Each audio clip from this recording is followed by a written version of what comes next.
Hello and welcome to the Night Owl Philanthropy podcast. I'm your host, Dean Jones, and in this series I ask charity leaders and change makers to tell us about their why, the purpose, experience and values that sit behind their work. Each episode goes beyond job titles and campaigns to uncover the real stories and motivations behind social impact leadership and what it takes to stay resilient and grounded in a demanding sector. Today we're exploring those themes through the lens of hospital charities, patient experience and fundraising that goes beyond NHS budgets.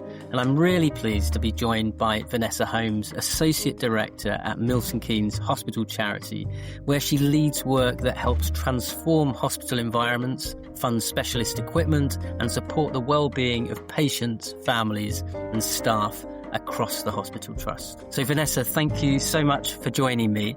Let's start, as we always do on this podcast, with that central question. What is your why? When you think about your hospital fundraising and your work at Milton Keynes Hospital, what is your why? What really sits at the heart of it for you? Oh, so that's a really good question, and I'll try to answer it as best I can. My why, I think I've worked in the charity sector for a long time, around 25 years. I've worked for some national charities. I've worked within sectors within the sector, doing various different roles. And I think this particular role I'm in now at the hospital charity has made me realise actually that what drives me and what my why is making a difference. It's helping people. It's working with donors, supporters, fundraisers and our ward teams to actually deliver and make a big difference in the community. So the tangibility of that, I think, is one of the main reasons why I do what I do, and I really enjoy it as well. And so that's 25 years. That's a good length of time. And would that have been, would the charity sector would have been your first job after sort of education, or were there a few jobs before that? Yeah, so I was fresh faced, and I'd just finished my degree in London in English literature, because I wanted to go into journalism. Right. That was my thing. That's what I wanted to do since I was in my early teens. And I finished my exams and I needed some money, living in London back then was still expensive, and started temping at a local, it's a family support charity actually. At the time they were based along the Walworth Road near the Elephant and Castle. Okay. And I started temping there, and I don't know if I just tell you this little story that kind of, it's why I got hooked on fundraising. So I started off in the finance team, actually, in quality assurance, then moved into fundraising. And it was when I secured a grant it was a relatively small grant for a conservatory, where a lot of the charity was based around play development programs to actually encourage bonding between parents and children, looking at emotional abuse and cycles of abuse. So that play really, really was thought to encourage that. The parents and the children couldn't use the conservatory because it was so hot. So I secured a grant to pay for some blinds.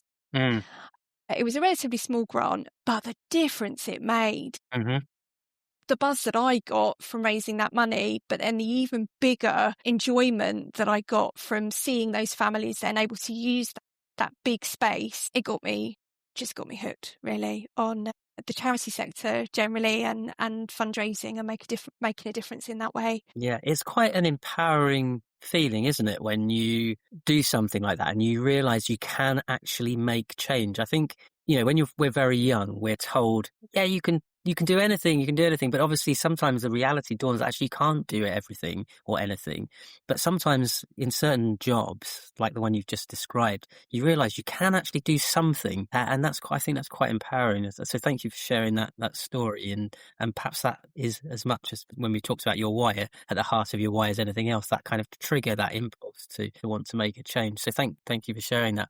For anyone meeting you for the first time, how do you sort of introduce yourself and describe what you do at Milton Keynes Hospital Charity? So I would say that I have the privilege and the pleasure of leading the hospital charity, our fundraising and volunteer teams. The work we do doesn't replace NHS budgets. This is about supplementing, adding value to the amazing care that takes place at the hospital, that we fund a variety of different projects and items across the trust, supporting the local community. Thank you. And where are you joining us from today, Vanessa? Are you at home or are you at work? I am at home at the moment. Yeah. Would you usually be based at home or would you usually be in the office? What does your week look like? Do you get to hybrid work or do you tend to be working permanently from the office in Milton Keynes? Yeah, so I'm really lucky. I have an amazing boss who gives me the freedom to work flexibly. I prefer to go into the office. I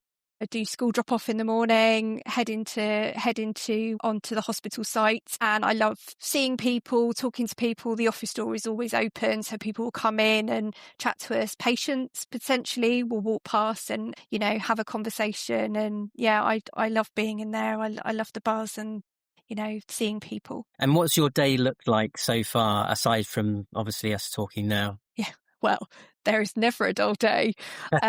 Today, though, I was really lucky. I started it off meeting one of our corporate supporters for a coffee on site. They are supporting us with a couple of projects, helping us refurb some day rooms for patients and relatives. So we were just having a chat, actually. We were getting to know each other a bit more and finding out more about the charity because they're relatively new to us. And I always like to have those informal chats. We had our volunteer Judith come in later. She's amazing. So we're a really small team. There's only 2 of us, and myself and Kelly. And we rely on 2 volunteers who come in to distribute our Amazon wish list items, to keep us in order, to keep the office in order. And Judith was there just helping us with some thank yous and personalising those and sending them out. So yes, and I'm here now.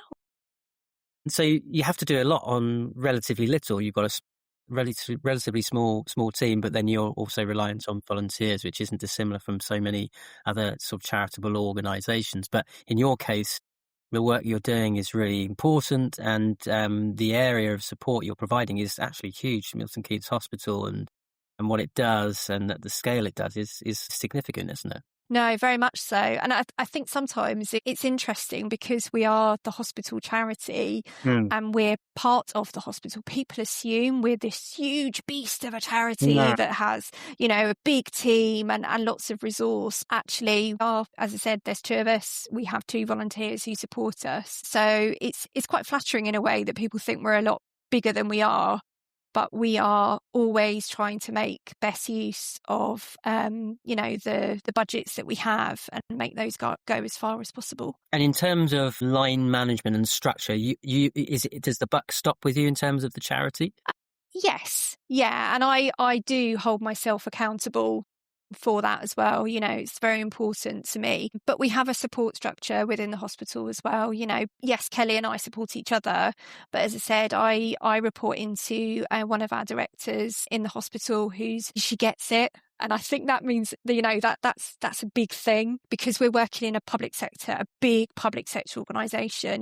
There's 4,500 staff members. So it's great to have that support in place. Right. Can you take us back to, I think it was 2011 when you started working at... Yes, 15 years ago. Can you talk about what first drew you into working for the hospital charity and what position you went in at?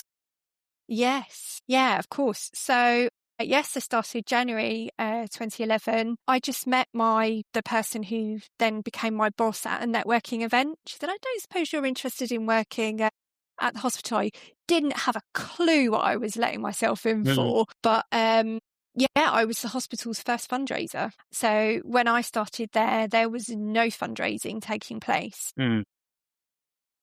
Apart from one ward, a very special unit, who were trying desperately to do their own fundraising. So that was one of my first objectives, was to support them with that appeal, which I'd love to talk to you about. But, it was all just thanking and banking. And even that was on a very basic scale because I don't think there was that understanding there as well. So I had to put in the processes, procedures, start with fundraising as a one-man band, really. So, yeah, I mean, please do elaborate on that story about the ward. That was one of the next questions I was coming on to. So I'm assuming that sort of shaped your passion for going beyond what they were doing there at the time. You mentioned you were the first fundraiser there, the hospital. So yeah, talk me through that and what happened. Until then, I'd never really been in a hospital before. All of a sudden, I was visiting a neonatal unit 3-4 times a week, getting to know the team there, seeing these incredibly tiny, vulnerable babies. And I was tasked with finishing off a £250,000 appeal for a refurb of their neonatal unit. I started in the January, and I was told, we've got to run a gala in the March, and all these kind of things that I picked up. But it was one of the most rewarding experiences, not only going on the unit, but all of a sudden I was exposed to all these amazing people who were fundraising, whether they were grateful parents, children who had been born on the unit and were now 20 years old and 6'2", and meeting all these wonderful people from the community. So it was a bit of a, it was an experience, but we did it, and we raised the funds. Yeah. Right. Yeah, we did. We raised the funds within a year. Wow. And we were able to carry out the refurb and buy the extra cots. I think somewhere on YouTube there's actually a video of me where we decided to work with the college to film a little campaign video as well. And all of this stuff I'd never done before. So it was just this, everything was fresh and new and exciting. So yeah, that was wonderful. And again, the tangibility there, actually seeing the unit, the transformation and the new cots and the babies in those cots and talking to the parents. And that's a theme that's run out throughout my career at the hospital. Right. Can you remember a particular moment on the wards when you thought, yes, I mean, obviously you've just described one, but yes, this is why I fundraise and why I fundraise for us? To be honest, Dean, there have been so many. I would say the most, for me, the experience that personally made me realise that this is a job that I just couldn't imagine leaving anytime soon was probably when we ran our cancer centre appeal. So that was 2018 that launched, and it had been planned for a while. This was a game changer for the hospital in terms of relocating 3 different sites into one bright, new, welcoming, state-of-the-art building.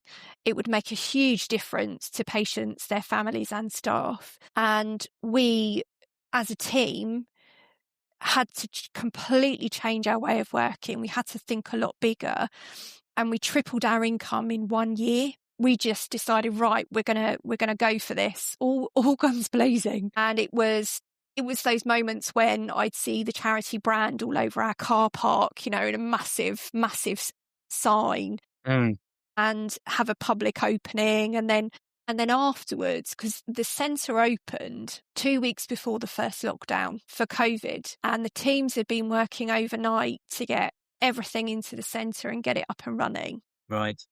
And seeing it up and running, knowing that other hospitals had to shut down, whereas we could continue treatment, albeit in a very different way, that was when I could slightly, because we then moved on to the next challenge, which was COVID, but I could think, wow, we did this, and we worked as a team, and we've done this incredible thing, and built this cancer centre. Yeah, so needed in terms of the statistics on cancer at the moment, as they have been for some time. It's 1 in 2 will have a cancer diagnosis in their lifetime, which means that most of us will know somebody who's had cancer. And I'm assuming that what you were doing there is building something that provided capacity to deal with that increase in diagnosis and to provide enhanced support for those patients that were experiencing one form or another of cancer. Is that right? What was special about what you were doing there for those cancer patients? So a lot of it was around enhancing the experience. I said that there were 3 different sites. So we had an inpatient ward elsewhere in the hospital. We were running services elsewhere. So it's bringing everything together, and importantly, our teams together as well, our cancer teams. But it was also about increasing capacity. Now, when we built the cancer centre, we built it with the idea that it would be future-proof for the next 20 years. We were looking at a 20% uplift in the population in Milton Keynes. We've already had to expand into other areas to cope with the increased demand. We're now seeing 150 people-ish come through the doors every day for appointments. So we're already at capacity. Milton Keynes is expanding at an incredible rate. Mm-hmm. So it's a huge achievement that we've done this. It is also looking at what's next and how we keep up with that increasing demand as well. How much of a responsibility was put on your shoulders in terms of that fundraising, in terms of what proportions were kind of provided through state funding, what proportions came through generous donations, contributions from grants or from trusts or foundations? How was that made up, if you're happy to talk about that side of things? Yeah, so it was a mix actually. So there were contributions from the hospital itself, from the local council, and from other organisations. Macmillan, for instance, contributed to a specific area. We as the charity were then tasked with raising funds for those special extras and items that went slightly outside those budgets. And that suited me very much so, because as I said earlier, it's about funding those over and above items, not about replacing what the responsibility of the NHS should be. So it's funny, we conducted a tour of the centre last week because we do like to bring people in so they can actually see the difference that the charity's made. It's so important, and the impact that they see is tangible, isn't it? Yeah, very much so. That tangibility is key. And being able to go around and say, those waiting area chairs, the charity funded those, and the beautiful artwork and the sculptures in the gardens that were also funded by the charity. Some of the equipment in there was funded by the charity, and the reclining chairs in the chemotherapy area.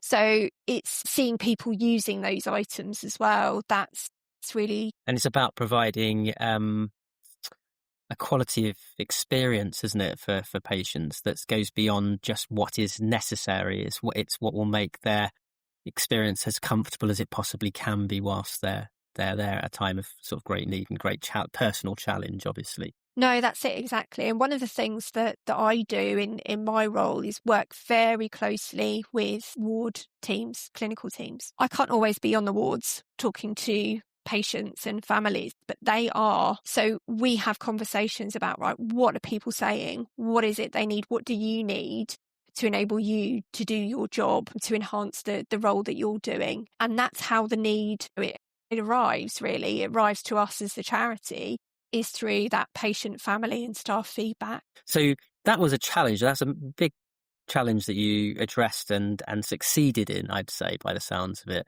And no doubt each time you're having those challenging experiences, it's providing you with a degree of resilience, but also the experience to know you can contend with other big challenges. And you alluded to the fact that the new cancer ward opened just before the first lockdown, I think. Is that right? During the pandemic. Yeah.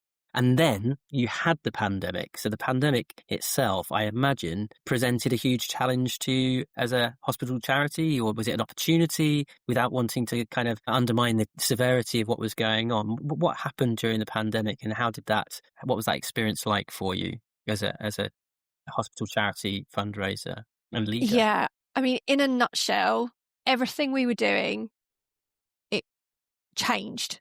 Mm-hmm. Pretty much overnight. So as with many other charities, community fundraising events pretty much stopped. We moved from being a fundraising team to logistics, because all of a sudden we were inundated with items, gifts, drop-offs from companies that we weren't even expecting, who would arrive with this heartfelt need to do something to support the NHS. So we very quickly positioned ourselves as that kind of logistics centre for donations at the hospital, working with wards and departments and our senior leadership to look at where the need was greatest. Our respiratory ICU teams, okay, we need to give them some extra support. We were giving for patients as well as staff. Mm-hmm. Then donations started coming in. There was an outpouring of love for the NHS. And we had companies, we had trusts calling us up saying, we want to give you funds. We want to give you money. How can we do that? So within a week, we'd worked with one of our locally based corporate partners, who happened to be a creative agency, to create an appeal, a COVID-19 appeal that we could put on our website that actually promoted mechanisms for people to give as well, which took the pressure off us because we could refer people to the website and they could find out exactly, again, transparency, where that money was going to, the tangibility there. So it forced you to innovate, but in a positive way, to build Yes. capacity, because your challenge was unlike not most charities generally, but most charities prior to that, where people had a real desire to give and you needed to build something to kind of cope with that. Yeah, absolutely. It was a challenge, but it was very much an opportunity for us. Yeah. And as out of that, we built some incredible relationships with companies and donors who we're still in contact with today. And, that was when virtual meetings came in as well. So we would hold virtual briefings with volunteers and companies to let them know what we were doing. And, I think we'd just come out of the Cancer Centre appeal. We were already in that frame of mind where we were thinking, we need to be proactive. We need to keep in contact with people. So we were already geared up in a way. We didn't have the opportunity to wind down. It was like, right, let's just do it. So there were 3 of us in the team at that point, myself and 2 part-time members of the team. And yeah, it was just incredible when you have Coca-Cola sending over 6 massive pallets of, drinks, and you're thinking, right, we need to get these out as quickly as possible. So yeah, it was a strange, but I can look back now and say it was a rewarding experience. Even at the time, I remember being quite stressed at points. Yeah. No, I can imagine. I can absolutely imagine that being the case. If you could take us back to sort of the early years again, working for the hospital, and what did building relationships with donors and supporters look and feel like in practice? How did you go about doing that? Yeah, so I think for me, I'm a firm believer in taking people on a journey with you. So I mentioned at the start of the chat about meeting a corporate for, one of our corporate supporters for coffee. And that's very much the approach I like to take. I like to talk to people, meet with them, talk over the phone, email, treat them as friends, rather than a donor. And that approach, I think, has stood the test of time. It's done really well. As I said, we're still in contact with people. It's also about when we have those conversations with donors, it's about being honest. It's about telling them stories of impact. And sometimes, where appropriate, actually showing them how their donation has made a difference, which is very powerful. Storytelling element is so important, and that leads nicely on to the next question, which is whether you have a story, might be one that you use to gain support from those sort of corporate donors or other donors. And what stories stuck with you that it really brought home the difference that fundraising can make at the hospital, at somebody's bedside even? So we do have a large proportion of our donors who are patients or people who have been through the hospital, relatives. And it's actually going back to one of the first projects I worked on outside of the neonatal unit. It was funding a suite for bereaved parents who had a stillborn baby. And I had a conversation. I remember meeting a father who wanted to do something. I think when I meet these people as well, these wonderful people, it's almost as though it's a way of working through their grief as well. It's quite cathartic for them. And we had this very emotionally charged conversation about his experience. And he was running a marathon to fundraise for this bereavement suite. And I worked very closely with our bereavement midwife as well. And then it was the first time I'd kind of coordinated a smaller project like this. And we worked with a local company and we worked with a community organisation. And I think for me, it was a really powerful experience because it was about it was about that patient journey. It was about understanding that better, because it was quite an individual one-on-one relationship. And then actually having that sweet open at the end. And this is going back to maybe, I don't know, 2012 or something like that.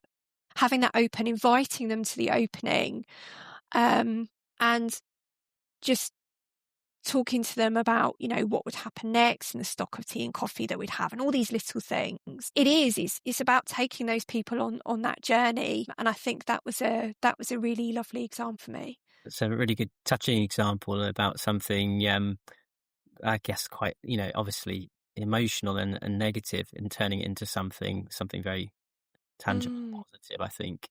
And I think in terms of where I was going to go with the next question, that it was about building trust. And I think you sort of touched on it. Would you say that process, that journey that you've taken them on from a conversation, an idea, to them making a contribution? You talked about the father doing a marathon, raising money, that money coming into the hospital, and then you turning it into something. There must be an element in that relationship, in that journey, where you are transforming from somebody who potentially is just a stranger at the beginning to somebody that you've actually built a really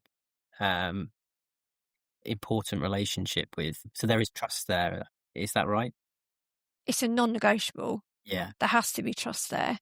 And that's why it's so important for us as well. When we fundraise, but we are also custodians of those donations, and we need to make sure that they're spent in the way they were, the way they were intended to be spent. And that's actually really lovely when you can let your donors know, or show them a picture or a video or something. It doesn't have to be in person. Mm-hmm. This is how your money's being spent. You did that. Yeah. And that's incredible to be able to share that. Great. Thank you for sharing that. So I want to move on now to the title I've given this section is Hospital Realities and Patient Impact. So patients and families are often under huge pressure by the time they reach you. How do you help donors understand that reality? That leads on really nicely from the last question, actually, where, it is about being honest, but not over dramatic. It's just about saying this is the reality. And I think a lot of people, when I have conversations with them, they actually get that the NHS is very busy, wards are overwhelmed. As I said, a lot of them have actually been through the hospital in some way. They get it already, but it is about just, telling stories, maybe using some facts, and other appeals maybe that we've run as examples, and just explaining it in that way. And what makes someone a natural long-term partner? Once you've had that experience with the parents that you were referring to, what then turns that relationship into something longer term? How do you do that? I'm assuming that's what you'd ideally want to do with somebody that's invested and engaged in the process of supporting the hospital in one way or another. Yeah, absolutely. And, there are people who I've known throughout the 15 years I've worked at the hospital who That's still lovely, support us. Yeah. Yeah, it's really lovely. I think there's a big thing about values alignment there. I think a lot of those people who have worked with us for a long time have very similar values to us, are driven in very similar ways to making a difference in the hospital, supporting their local community. And for some people, they might say, right, okay, well, we've done this now and that's it, and we're moving on to another charity. And it's about respecting that as well. Everyone has different motivations and reasons why they give, but for us as a team and those donors we work with, it's definitely about similar values, shared values, and just wanting to keep making a difference, really. And I actually think that one of the reasons why people do keep supporting the hospital charity is because of our team and because of the people who they have those relationships with. One of my first fundraising jobs, my manager at the time said, Vanessa, people give to people. And that's so true. It's about those, the relationships that you build on that individual level. And I love that. And I hope they continue working with us and supporting us. That's great. Thank you for that. What sort of qualities do you think you have to have as a fundraiser to achieve that kind of relationship? I think you have to be a good communicator, in the sense of you need to be great at getting on the phone, talking to people, meeting with people, because I think that's a fundamental way in which you build a relationship with someone. It's about being authentic too. I'll share, when I'm talking to our donors, particularly those who have been with us for a long time, I'll share personal experiences of being in the hospital or whatever whilst talking to them, because it just deepens that connection, I think. So being authentic and real and just, I don't know, empathetic as well too, I think. Is there a degree, because you're regularly, I'm assuming, asking something of people, that there are also occasions where you're going to get as many, perhaps more no's than you get yeses. So I suppose, do you have to be resilient within that as well? And do you think have you developed that degree of resilience you must have done in the 25 years that you've been fundraising? Of course I have. Of course. Yeah, no, I would say I'm quite a resilient person, and I never take it personally. If someone decides they're not supporting the hospital charity anymore, or I get a rejection from a grant making trust, or we don't win a pitch from a corporate, I get any learnings or feedback and then just move on. Thank you for that. How do you personally balance the emotional storytelling with sort of clear, practical information donors need to feel sort of confident in terms of the process or the journey that you're taking them on? That's a good question. I think I'll always use a mix of both. I think you have to. The storytelling and those kind of cold, hard facts, whether that's looking at numbers of people to benefit, percentage of increase in patients coming through ED, or, whatever that is, because it's about giving people that overall picture. I think the storytelling and telling stories of those patients, relatives, etc., that actually falls back to, that's the why. Yeah. So I think the two complement each other, and I picked that up from my trust fundraising stories of the impact with, right, but these are the numbers, these are the figures. So yeah, it's that nice mix of the two. So really, the experiences you had prior to joining the hospital have informed your approach further down the line. So looking at the whole picture, it was necessary for you to go through these different stages. Yeah. Oh, absolutely. I mean, everything has kind of fallen into place and happened for a reason, which is nice. Talking about your role in leadership, and that's something that you've moved into over a period of time. So when you stepped into that leader role, what was the key thing that you were determined to tackle? A lot of our supporters were getting a very simple corporate thank you. There was no relationship building happening. So actually reaching out to identified a few long-standing regular supporters and arranged for me, to meet with them. And it went from there. But I think that it was also, I would say, I realised quickly that nothing happens at a fast pace, particularly within the NHS, as much as I love it. So patience, I think, was, that was a key thing. Right, and that's sort of managing your expectations around that in some respects as well. 100%, yeah. Obviously, not everything goes to plan, and sometimes there are challenges that are just beyond our control. We've touched on some of those already.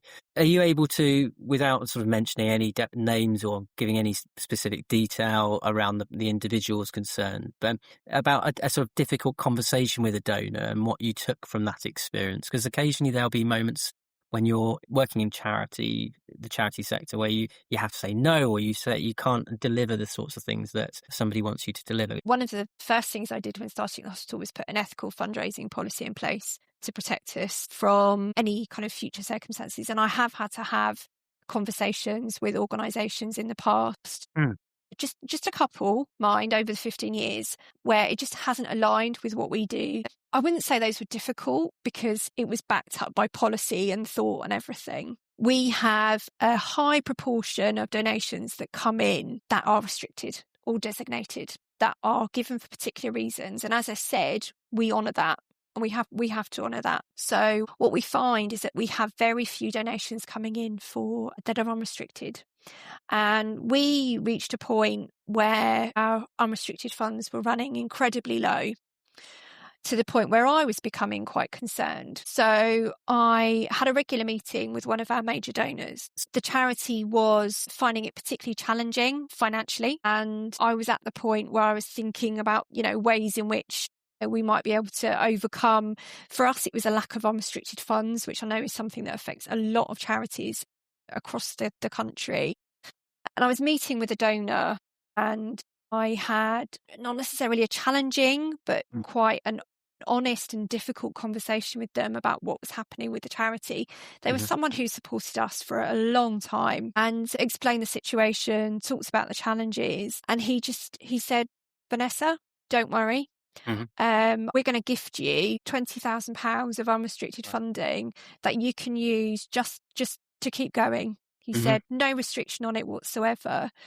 That had never happened to me before in my career. I think it's testament to relationship building and just how awesome that person was, to be honest. To respond in that way. But it was taking a challenging issue and a difficult conversation and actually, taking that donor on the journey of actually it's not all, wonderful positive impact. It's really hard running a charity. And they got that and that was the outcome. It was just incredible, really. And it's always getting more challenging, isn't it? That it's never a point where it gets easier. And so unrestricted funding for you is quite an important element of what you're hoping to achieve through your fundraising. Yeah, absolutely. Thank you for that. If we followed a sort of typical charity-funded project through a day on the wall, what would we see in terms of the difference it makes for patients and staff? So let's take our neonatal unit family room, for instance. This was a project we worked on where we created this really lovely welcoming space for parents who were whose babies were on the neonatal unit. Sometimes parents can be on the unit for many weeks at a time. Sometimes that's months, and they needed a proper space to spend time in, make a meal, sit on a nice comfortable sofa. So it was all looking a bit a little bit drab. Needed some charity love injected into it. So that's what we did, actually. And we worked with 2 neonatal unit families who made donations and fundraised towards that, as well as a corporate supporter. And we had an opening at the end, and we had a little boy who had been, he was now 8-9 years old. He'd done some fundraising for the unit over COVID. And his donation had gone towards that as well. So he cut the ribbon, and we had parents in the unit when we were opening it as well. So our donors got to talk to the parents, and they got to talk about their experience and how much of a difference it made. And that is a typical project for us, is, working with parents, patients, families and staff to identify that need, working then with the teams to execute those ideas and make them a reality after we've raised the funds. And then having them back or showing evidence and of impact, really. A nice process, isn't it, to see something from beginning to end. What's been the most unexpected barrier you've come up against when trying to build wider support for Milton Keynes Hospital Charity? What sort of things have you experienced where it's been challenging? So I think on a kind of a mass level, it's been those preconceived ideas about what a hospital charity is. I've had conversations in the past with people about, you're just replacing NHS budgets, or I'm an NHS, I pay my national insurance. Why should I support your charity? Or not actually realising that we're a charity at all. And sometimes that can be a barrier for people. So a lot of what we do, what we say in our posts, is educating people all the time about the hospital. I think the other barrier is actually separating the charity from the hospital, because even though we are very much a part of the hospital community, we are a team on site. The charity is a registered charity in its own right, and we have very high standards in terms of what we can and can't fund. If you could change one thing about the way hospital charity fundraising works in the country, what would you change first, if anything? Yeah, so I know there are around 240 NHS charities in the UK. I don't know all of the charity fundraisers in those, but I know a few. And I think one of the big issues is around charities, NHS charities, being treated as strategic partners to their trusts, for instance, in our case. So actually being recognised as a partner, and whether that's investment in the charity, being able to promote the charity across the trust. And I'm actually seeing this more and more now. NHS charities being recognised in main entrances, they're, being advertised and, being treated as funding partners rather than just a little team. Right. So that strategic recognition, I think. Yeah. So sort of elevation of your status as a partner that can really make sort of some significant, important changes to the hospital and the patients and the experience. Absolutely, because there's so much good work happening in the NHS charity sector. I speak to a lot of other NHS fundraisers, and they're like me. They're just so passionate about making a difference in their community. So it would be great for, to have that additional recognition. What would you say good leadership looks like from the hospital's perspective? So I think it is about that good communication, whether that's when we fund projects or work with donors. It is about true collaboration as well. In my role, I work with a lot of different teams, whether that's estates, ward teams, facilities, communications, and the leadership team at the trust. So it's that collaboration. And then caring like we do as well. So, actually genuinely wanting to make a difference. And to be fair, at the hospital, the colleagues I work with all demonstrate those values. It does really feel like a team. And I mentioned COVID, and those of us who worked during COVID at the hospital and still work together, it feels like a little family sometimes when, you'll bump into each other in the corridor, or, you'll go and have a coffee together to find out what's happening and in other teams. And that's so important and special when you're working in a team that's 5,000 strong. Busy environment, lots of things going on and lots of people in it. Yeah. Yeah. For someone listening who's thinking about a career in hospital fundraising, what would be your most honest piece of advice? It's really hard work, but it's one of the most rewarding jobs you can do. So if you're looking at a career in hospital fundraising, and you join a charity, you're lucky enough to join a charity, I would just say enjoy it and build those relationships, and don't be afraid to, reach out to people and ask advice and meet people for coffees. It's an amazing choice of career. For philanthropists or businesses who really want to support hospitals, what should they be prioritising when they're thinking about giving, do you think? And obviously, ideally be giving to Milton Keynes Hospital Charity to support the hospital. Of course. I would say be open to having conversations about how best to direct your gift. Let us guide you through that process. Let us talk to wards and departments and find out where your money could have the biggest impact.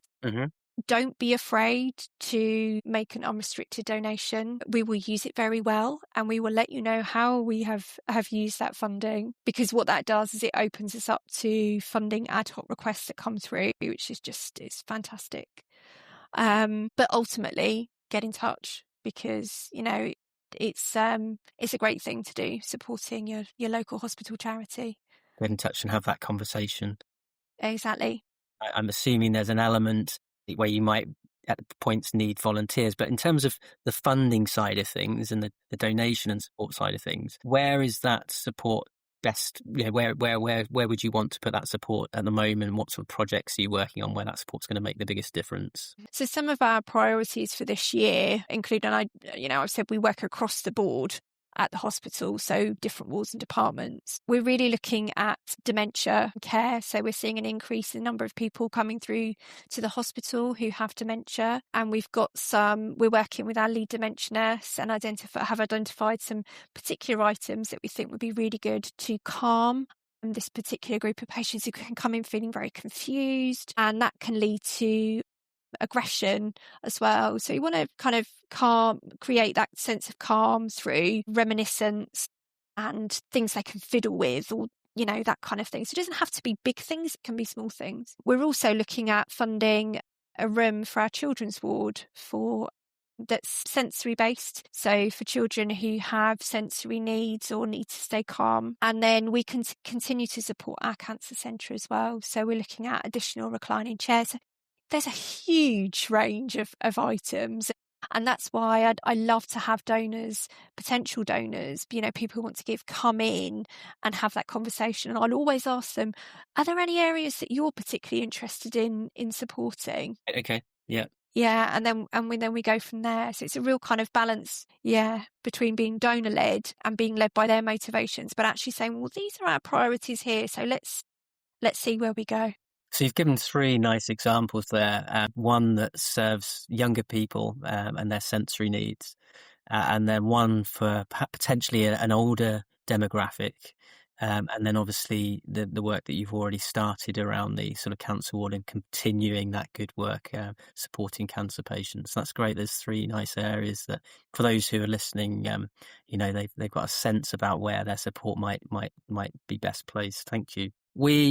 That interview went very quickly, Vanessa, so that's a good sign in terms of the conversation we've had. An hour has just flown by. Amazing. We've reached the end of sort of formal part of the interview and just moving into sort of quick fire closing questions just for a bit of fun. So tea or coffee, what do you prefer and how do you take it? Both. And I like my tea strong or my coffee milky. Okay. But yes, both. And lots of it or just a little bit? It's my fuel. It's what keeps me going throughout the day. Okay, great. Are you more of an early bird or a night owl? Early bird. It's where I get some time to myself in the mornings before the house wakes up. So yeah, I wake up 5:30 in the morning and have my cup of tea with the cat on my lap. A real early bird then. Okay, and after a particularly heavy day on the wards or hearing difficult stories, what helps you switch off and reset? I will take myself out for a run. We're very lucky in Milton Keynes. There's a lot of rivers, green spaces, so I'll go out for a run to just run the day off, listen to a podcast or some music, and after that I'm fine. And what's one thing about you that might surprise people who only know you in a professional context? Oh, I've written a book. I wrote a book in my 20s. I've never published it. It's one of my biggest regrets. So maybe one day. Very good. Final question for anyone listening who's been moved, motivated by what you've shared and wants to support Milton Keynes Hospital Charity. What's the best next step that they can take? So 2 things. They can head over to our website, which is mkhcharity.org.uk. mkhcharity.org.uk. Yeah, great. Or they can find me on LinkedIn, Vanessa Holmes. Add me and drop me a message and let's meet for a coffee or let's have a conversation. Yeah, or a tea, yes. Great. And let's have a chat. Thank you. Vanessa, thank you so much for an honest and generous conversation and for bringing to life what hospital charity work really means, not just in terms of equipment and environments, but in the everyday experience of patients and families and staff.